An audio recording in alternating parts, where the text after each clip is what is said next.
വണ്ടി Swift Dzire പെട്രോളാണ്.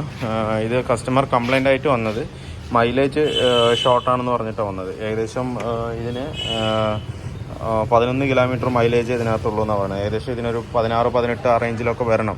നോർമലിൽ 18-19 ആ ഒരു റേഞ്ചിലൊക്കെ ഇതിന് മൈലേജ് വരണം. ഇതിലിപ്പോൾ 11 കിലോമീറ്റർ മൈലേജേ ഉള്ളൂ. ഭയങ്കര ഷോർട്ടാണ് മൈലേജ്.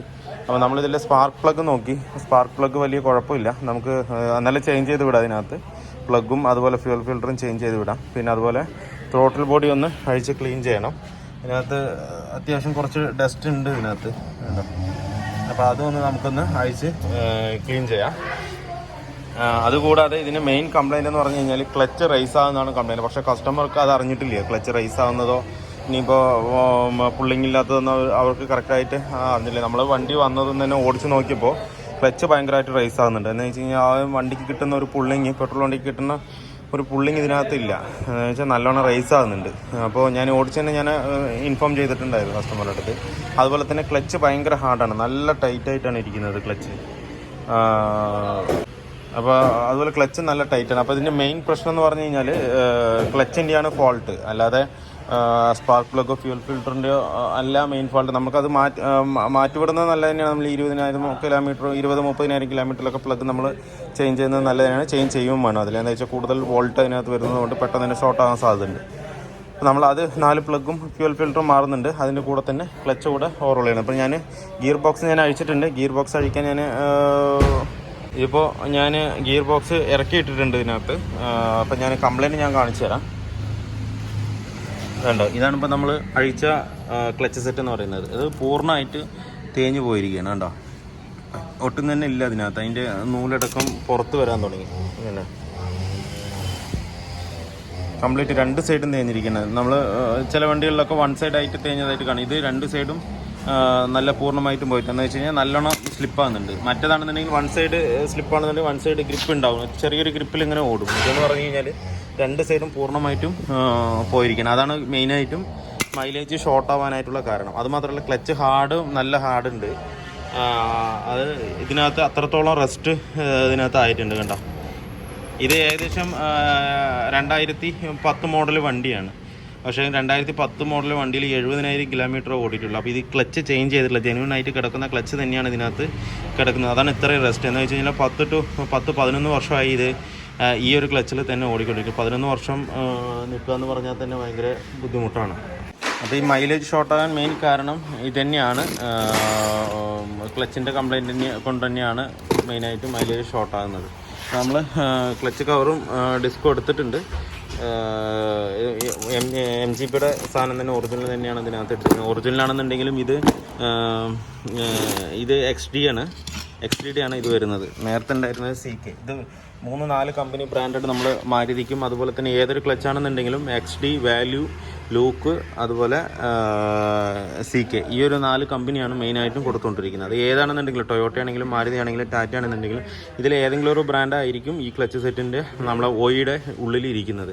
നമുക്ക് ഔട്ടർ മാർക്കറ്റ് മേടിച്ചാലും കുഴപ്പമൊന്നുമില്ല. പക്ഷേങ്കിൽ ഇതൊക്കെ സ്വിഫ്റ്റിൻ്റെ ഒക്കെ എടുക്കണമെന്ന് പറഞ്ഞാൽ വാല്യൂയിലും അതിലൊക്കെ പോകുകയാണെന്നുണ്ടെങ്കിൽ ഈ MGPനേക്കാളും റേറ്റ് കൂടുതലാണ് അതിൽ കാണിക്കുന്നത്. അതുകൊണ്ട് നമുക്ക് ഇങ്ങനെയുള്ള ഇത് മാരുതിയുടെ ഒക്കെ ഐറ്റംസ് നമുക്ക് ഒറിജിനൽ എടുക്കുന്നതായിരിക്കും ഒന്നുകൂടെ ബെറ്റർ.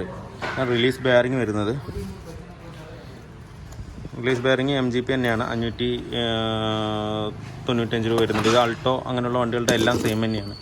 ആൾട്ടോ, ടാറ്റ ഏസ് അങ്ങനെയുള്ള വണ്ടികൾക്കൊക്കെ ഇത് തന്നെയാണ് ബെയറിങ് വരുന്നത്. അത് നമ്മൾ ഒറിജിനൽ തന്നെയാണ് എടുത്തിരിക്കുന്നത്. അതുപോലെ തന്നെ റിലീസ് ബെയറിങ് ഇരിക്കുന്ന ആ ഫോർക്ക് കംപ്ലീറ്റ് ആയിട്ട് തുരുമ്പ് പിടിച്ചിട്ട് ഭയങ്കര ഹാർഡാണ്. ഇതുണ്ട്, ഇതിപ്പോൾ നമുക്ക് കൈകൊണ്ട് പോലും നീക്കാനായിട്ട് പറ്റുന്നില്ല. അത്രയും ടൈറ്റായിട്ടാണ് ഇത് നിൽക്കുന്നത്. ഇനി ഇത് മാറ്റുമ്പോൾ ഈ ഭാഗമൊക്കെ നല്ലവണ്ണം ലൂബ് ചെയ്ത് എമരിയിട്ട് തേച്ച് ലൂബ് ചെയ്തിട്ട് വേണം ഇത് തിരിച്ച് കയറ്റാനായിട്ട്. തന്നെ ഇത് നമ്മളിപ്പോൾ ഇങ്ങനെ വലിച്ചു വിട്ടാൽ റിട്ടേൺ പോകുന്നില്ല. ഈ റിട്ടേൺ സ്പ്രിങ്ങിൻ്റെ ലോഡ് കൊണ്ട് റിട്ടേൺ പോകേണ്ടതാണ്. അതുകൊണ്ട് ഇതിനകത്ത് പോകുന്നില്ല. അത്രയും അത് തുരുമ്പ് പിടിച്ചിട്ട് ഹാർഡായിട്ടിരിക്കുകയാണ്. അപ്പോൾ നമുക്ക് ഇതൊന്ന് പക്കയായിട്ട് എമരിയിട്ട് ക്ലീൻ ചെയ്ത് ഗ്രീസ് ഇട്ടാൽ മാത്രമേ ആ ഒരു ഫ്രീനെസ് ഇതിനകത്ത് കിട്ടുള്ളൂ. മാത്രമല്ല ഈ ലെഗിൻ്റെ ഈ 2 ഭാഗത്ത് WD-40 അടിച്ചിട്ട് പക്ക ഫ്രീ ആക്കണം. അതിലുള്ള തുരുമ്പിൻ്റെ അംശം എന്തെങ്കിലും ഉണ്ടെന്നുണ്ടെങ്കിൽ WD-40 അടിച്ച് അങ്ങോട്ട് നീക്കി ഇങ്ങനെ ഇളക്കി കഴിഞ്ഞ് കഴിഞ്ഞാൽ അത് തുരുമ്പ് മൊത്തമായിട്ട് പൂർണ്ണമായിട്ട് പുറത്ത് വരും. എന്നിട്ട് വേണം ഇത് പക്കയായിട്ട് തിരിച്ച് കയറ്റാനായിട്ട്. എന്തായാലും നമുക്ക് ഇത് ഉള്ളൊക്കെ ഫുള്ളായിട്ട് ക്ലീൻ ചെയ്തതിന് ശേഷം റിലീസ് ബെയറിങ്ങും ക്ലച്ച് സെറ്റും അതിനകത്ത് പിടിപ്പിക്കാം. അതുപോലെ തന്നെ നമുക്ക് ഇതിൻ്റെ സെൻറ്റർ ബെയറിങ്ങും മാറ്റണം. അതും ഏകദേശം നല്ല ഹാർഡായിട്ടുണ്ട്. അപ്പോൾ സെൻറ്റർ ബെയറിങ്ങും മാറ്റി അതിൻ്റെ ഫ്ലൈ വീൽ കംപ്ലീറ്റ് ആയിട്ട് എമരിയിട്ട് ഒരച്ച് ക്ലീൻ ചെയ്തിട്ട് വേണം കയറ്റാനായിട്ട്. എന്ന് വെച്ച് കഴിഞ്ഞാൽ സ്ലിപ്പായി അതിൻ്റെ ഒരു ഫിനിഷിങ് അതിനകത്തുണ്ടാവും, ഒരു നല്ലൊരു ഗ്ലാസ് ഫിനിഷിങ് ഉണ്ടാവും. അതുകൊണ്ട് ആ ക്ലച്ച് വീണ്ടും അതിനകത്ത് ഗ്രിപ്പായി പിടിക്കാൻ ഇത്തിരി ബുദ്ധിമുട്ടാണ്. അപ്പോൾ അതുകൊണ്ട് ഇത്തിരി കുറച്ച് അത്യാവശ്യം റഫ് എമരി ഇട്ടിട്ട് ഫുള്ളായിട്ട് പോളിഷ് ചെയ്തിട്ട് വേണം നമുക്ക് പുതിയ ക്ലച്ച് സെറ്റ് ചെയ്യാനായിട്ട്. അല്ലാന്നുണ്ടെങ്കിൽ വീണ്ടും സ്ലിപ്പാകാൻ സാധ്യത കൂടുതൽ. അപ്പോൾ നമുക്ക് ഇതും കൂടെ ക്ലീൻ ചെയ്തിട്ട് ക്ലച്ച് കവറും സെറ്റും കംപ്ലീറ്റ് ആയിട്ട് സെറ്റ് ചെയ്ത് പിടിപ്പിക്കുക അതിനകത്ത്.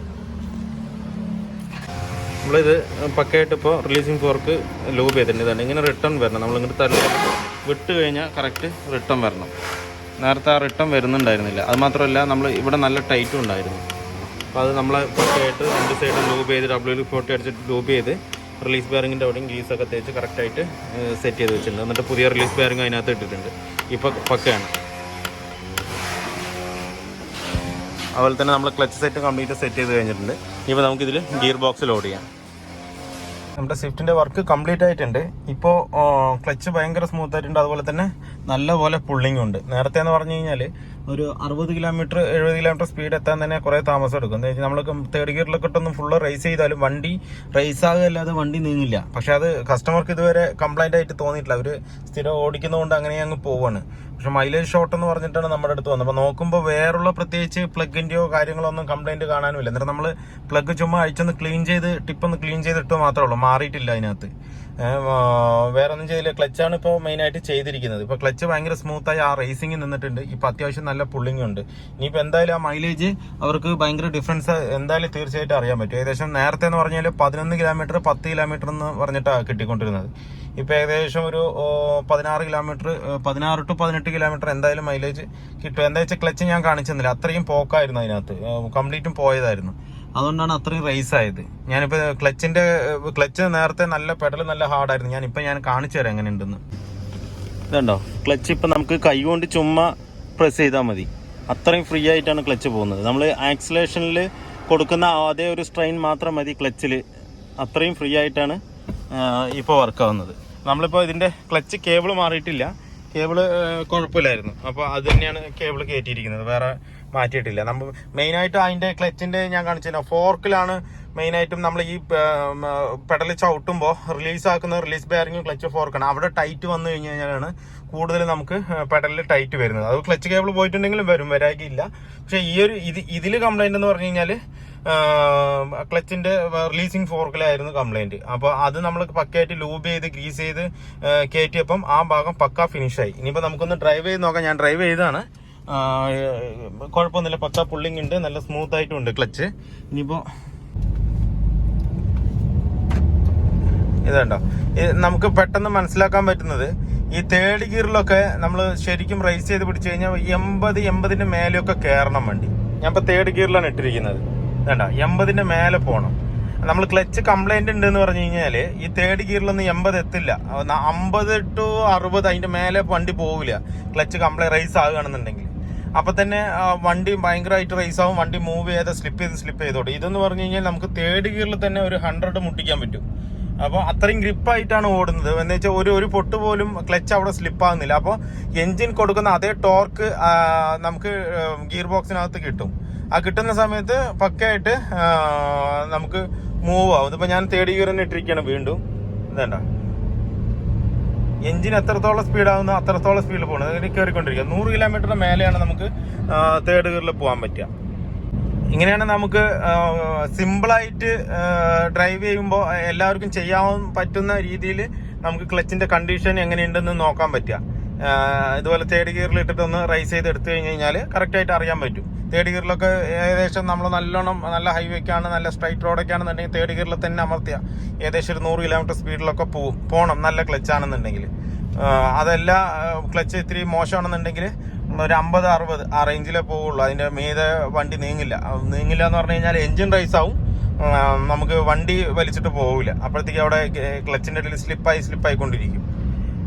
അപ്പോൾ ഇതിപ്പോൾ വണ്ടി ഓക്കെയാണ്, പക്കയാണ്, വേറെ പ്രശ്നങ്ങളൊന്നുമില്ല. കറക്റ്റ് ഇനിയിപ്പോൾ മൈലേജും കറക്റ്റായിട്ട് കിട്ടും ഇതിനകത്ത്, ഉറപ്പാണ്, കൺഫേം ആയിട്ടും ഏകദേശം ഒരു 17 to 18 എന്തായാലും കിട്ടും.